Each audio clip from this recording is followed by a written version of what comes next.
वल्लभ महाविद्यालय के नवनिर्माणाधीन भवन का विधायक अनिल शर्मा ने लिया जायजा। वल्लभ महाविद्यालय के नवनिर्माणाधीन भवन का कार्य अब अंतिम चरण में है, जिसके लिए ठेकेदार द्वारा फंड की डिमांड रखी गई है। भवन निर्माण का टेंडर 32 करोड़ रुपए में हुआ था, जिसमें पूर्व मुख्यमंत्री जयराम ठाकुर द्वारा पूर्व सरकार के समय 28 करोड़ रुपए एकमुश्त दिया था। बाद में इस भवन की इमारत का नक्शा भी बदलना पड़ा, जिसके बाद 43 करोड़ रुपए की लागत से इस भवन का निर्माण होना शुरू हुआ। लेकिन वर्तमान सरकार के समय में इस भवन का कार्य कई दिनों तक फंडिंग न होने के कारण लटका रहा। शुक्रवार को सदर विधायक अनिल शर्मा ने भवन निर्माण कार्य का निरीक्षण लोक निर्माण विभाग के अधिकारियों के साथ किया, जिसमें उन्होंने भवन निर्माण में कितना समय और किस प्रकार का कार्य हुआ है, इसको लेकर ठेकेदार से भी बातचीत की। वहीं ठेकेदार ने फंडिंग की डिमांड कर 3 महीने में भवन को तैयार करने का आश्वासन दिया। इस दौरान अनिल शर्मा ने बताया कि इमारत के पूर्ण कार्य के लिए उन्होंने वर्तमान सरकार और मुख्यमंत्री से भी आग्रह किया, जिसमें उन्होंने ये भी कहा कि भवन का पूर्ण निर्माण करना लाजमी है, लेकिन ये जांच का विषय भी है कि भवन निर्माण की लागत कैसे बढ़ी। उन्होंने बताया कि भवन निर्माण के लिए कुछ समय पहले ही वर्तमान सरकार द्वारा 5 करोड़ की राशि दी गई और 2 करोड़ कॉलेज फंड से डाइवर्ट किए और 3 करोड़ की राशि अभी और जारी सरकार द्वारा जारी कर दी गई है, जिसमें लगभग 10 करोड़ की लागत से इस भवन को निर्माण कार्य के लिए जारी हुआ है। कितना समय लगेगा इसको अभी पूर्ण होने में कार्य को, और कितना अभी कार्य हो चुका है, और कितने अभी पैसों की जरूरत है इसके लिए बजट की? ऐसे जो ये कॉलेज की जो बिल्डिंग का काम था, पूर्व में सरकार जयराम ठाकुर जी जब यहाँ कॉलेज में आए थे तो मैंने अनुरोध किया था कि आप इस कॉलेज के स्टूडेंट रह चुके हैं और वर्तमान में आप मुख्यमंत्री हैं प्रदेश के, और मंडी की संख्या को देखते हुए, बच्चों की संख्या देखते हुए कॉलेज सबसे पुराना और सबसे ज़्यादा स्ट्रेंथ इस कॉलेज की है। और ये मानकर उन्होंने जो है जब मैं मंत्री था उस वक्त हम इसका फाउंडेशन स्टोन किया, और एक बात ही उस वक्त उन्होंने कहा था कि इसको ऑडिटोरियम बनाएंगे। और जब मेरे ध्यान में ये आया कि ऑडिटोरियम के साथ साथ हमें लगता था कि यहाँ हमारे कॉलेज के लिए हमारे क्लासरूम कम है, और आपने देखा होगा पीछे एक बांस के बनाए हुए क्लासरूम हुआ करते थे यहाँ पर, जो हमें टेम्परेरी बनाने पड़े थे उस वक्त। और उसको देखते हुए हम चाहते हैं कि बच्चों को लगे कि हम कॉलेज एक अच्छे कॉलेज में आए हैं। उसको देखते हुए जब इसका डिज़ाइन बना था, चंदेल जी हमारे आर्किटेक्ट हुआ करते थे, चीफ आर्किटेक्ट हुआ करते थे, उनसे मैंने अनुरोध किया और खुद इस कॉलेज को डिज़ाइन करने में अपना योगदान दिया, एक फीडबैक दी उनको। हालांकि वो बिल्कुल सड़क के साथ ही इस कॉलेज के लिए ऑडिटोरियम का निर्माण करके जो डिज़ाइन मेरे पास लाए थे,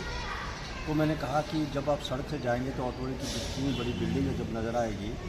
और हाइट इतनी ज़्यादा होगी तो शायद ये बिल्डिंग अजीब सी लगेगी, और इसलिए हमने ऑडिटोरियम का किया। और ऑडिटोरियम इसलिए कि देव सदन भी हमारा यहाँ बहुत नज़दीक है, जहाँ उसको ऑडिटोरियम के लिए भी हम इस्तेमाल कर सकते हैं। और उस वक्त भी ऑडिटोरियम के लिए अलग से हमने फाउंडेशन स्टोन जो है उसमें रखवाया था। वर्तमान सरकार ने कोई पैसा, पिछली सरकार के अंदर भी हम उसको शुरुआत नहीं कर पाए,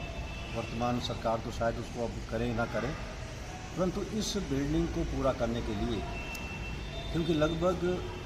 32 करोड़ की है हमारे टेंडर हुआ था इसका, ना जाने किस वक्त और कैसे हालात में इसका डिज़ाइन जो है चेंज करना पड़ा, और डिज़ाइन चेंज करने से लगभग 41 करोड़ की लागत से यह बिल्डिंग बनने का काम शुरू हुआ। मैं आभारी हूँ पूर्व मुख्यमंत्री जी का, उन्होंने इसको 28 करोड़ रुपए जो है एक मुश्त जारी किया, जिससे कि हम इस बिल्डिंग का काम शुरू कर सकें। परंतु उसके बाद कोई फंडिंग इस बिल्डिंग के लिए नहीं आई। वर्तमान सरकार में मिलता रहा, पूर्व में मिलता रहा, और ये बात कही कि बिल्डिंग पूरा करना तो अब लाजमी है, जबकि उन्होंने कहा कि हम इसकी इंक्वायरी करेंगे कि किन कारणों से ये बिल्डिंग का लागत बढ़ी है। परंतु आज मैं कह सकता हूँ ये कॉलेज बिल्डिंग और कॉलेज बिल्डिंग से हटकर है। इसमें मूविंग स्पेस काफ़ी है बच्चों के लिए, और इसमें ऑडिटोरियम का भी निर्माण, ऑडिटोरियम क्या है कि हम इसको आज सोच रहा था कि इसको इंडोर स्पोर्ट्स एक्टिविटी के लिए इस्तेमाल करें, क्योंकि सामने ही हमारे पास एक पुरानी बिल्डिंग, जो जब मैं पहली बार विधायक और मंत्री बना था तो पहली बार मैंने इस बिल्डिंग का निर्माण किया, जिसमें पंडित सुखराम जी का योगदान रहा। लगभग 2 करोड़ रुपये केंद्र से दिया, जिसकी लागत से मैंने ये पुरानी बिल्डिंग उस वक्त बनाई थी। आज मुझे लगता है कि उस हॉल को हम जो है एक स्पोर्ट इंडोर स्पोर्ट्स के लिए भी इस्तेमाल कर सकते हैं। और कुछ फैसले मैंने आज और लिए जिनका मैंने देखा कि नीचे कैंटीन है, नीचे बैंक है, पार्किंग है,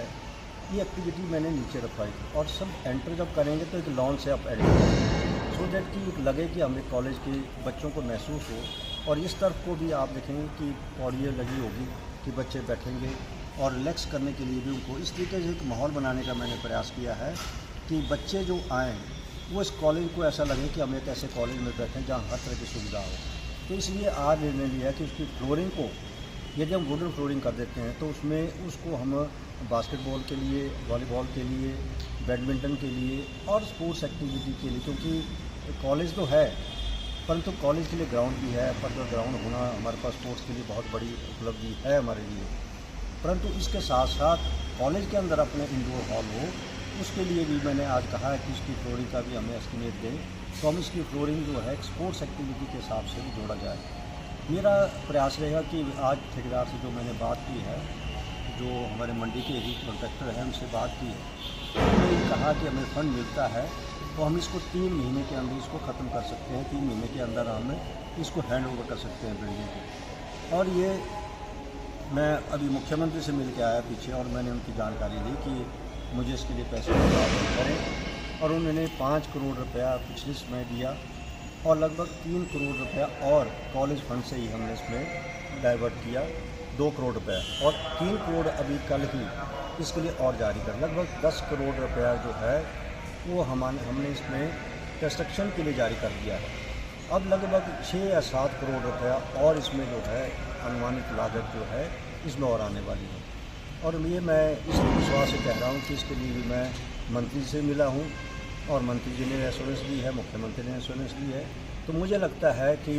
पैसे का प्रावधान होने से 3 महीने के अंदर ही कॉलेज के बच्चों के लिए बहुत बड़ी उपलब्धि होगी। हमारी जो जयराम जी ने सपना देखा था इस कॉलेज का वो लगभग पूरे होने वाला है। वैसे ही मंडी के अंदर मैंने अपना काम शुरू किया है। मंडी के अंदर क्योंकि चुनाव थे, पीछे चुनाव की वजह से कई जगह हम कामों के अंदर कमी आई थी, परंतु अब हमने इसमें काम करना शुरू किया है। जैसे आपका ITI चौक है, वहाँ मैंने प्रयास किए थे कि इसको 2 हमारे ब्रिज, एक पुराना ब्रिज है, एक नया ब्रिज है, तो ट्रैफिक की समस्या हमारी वहाँ आती है। ये ठीक है कि 4 लेन के बढ़ने से हमारी ट्रैफिक बहुत कम भी हो सकती है, परंतु फिर भी शहर का एरिया है और जैसे हम पुराने ब्रिज में एंटर होते हैं फिर नए ब्रिज की तरफ जाते हैं, तो मैंने कोशिश की थी कि नए ब्रिज को एंटर करने के लिए अलग से कम लेन तैयार करें और मैंने इसके लिए आउटसोर्स किया और किसी से इसका पता करने की कोशिश की क्या बन सकता है, परंतु उन्होंने कहा कि ये ब्रिज बहुत पुराना है और इस ब्रिज में लोड हम नहीं दे सकते हैं। तो उसका दूसरा उपाय मैंने ढूंढा है और जो पुलिस लाइन ऊपर है उस पुलिस लाइन में कुछ बिल्डिंगों को हम पुराने स्ट्रक्चर 1-2 हैं छोटे छोटे, उनको गिराने से उस सड़क की हम चौड़ाई कर सकते हैं और उसको राउंड